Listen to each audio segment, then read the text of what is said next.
avait cultivé, atteignit son paroxysme.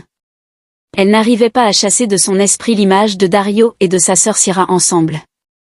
À ses yeux, il ne s'agissait plus d'une simple trahison, mais d'une humiliation profonde qu'elle ne pouvait pas tolérer. Alors, une pensée sombre germa dans son esprit.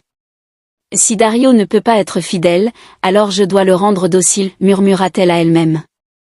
Son esprit, embrouillé par la rage, trouva une solution terrifiante, mutiler l'homme qu'elle aimait autrefois. C'était, selon elle, la seule manière de lui enseigner une leçon qu'il n'oublierait jamais. Avec une détermination glaciale, elle se leva et se dirigea vers la cuisine, où elle prit un couteau bien aiguisé. Le manche en bois semblait brûler dans sa main, mais Tara ne recula pas, c'est pour son bien, se convainquit-elle, comme si cette pensée pouvait atténuer la gravité de son acte. La nuit était maintenant pleinement orageuse. Les éclairs illuminaient par intermittence le domaine, et le tonnerre grondait comme une mise en garde des ancêtres. Mais Tara, emportée par sa rage, ne voyait ni n'entendait rien d'autre que le battement rapide de son propre cœur. Elle entra dans la chambre de Dario, où il dormait paisiblement, inconscient du danger imminent. L'obscurité de la pièce était percée par les éclats de lumière des éclairs, révélant le visage de Tara, durci par la détermination. Elle s'approcha lentement du lit, ses pas silencieux comme ceux d'un chasseur traquant sa proie. Alors qu'elle levait le couteau, une dernière hésitation la traversa. Est-ce vraiment la solution? Mais cette question fut vite noyée par sa colère.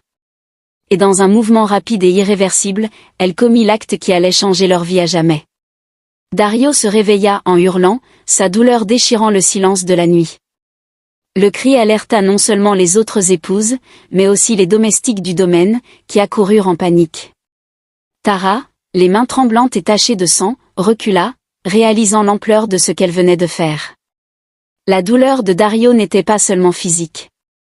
C'était une humiliation, un effondrement total de son statut d'homme puissant et respecté.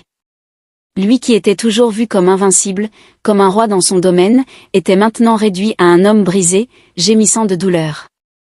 Les épouses furent les premières à arriver sur les lieux. Amara, horrifiée, tenta de comprendre ce qui s'était passé. « Tara, qu'as-tu fait » demanda-t-elle d'une voix tremblante. Mais Tara, les yeux remplis de larmes, ne répondit pas. Nadia, bien sûr, ne put s'empêcher d'ajouter une touche de drame. « Je savais que cela finirait mal, dit-elle en secouant la tête, bien que son sourire caché trahissait une satisfaction malveillante. Zina, fidèle à son caractère, se précipita pour aider Dario, mais ses mains tremblaient tellement qu'elle ne savait pas quoi faire. Le tumulte dans la maison attira rapidement l'attention des villageois.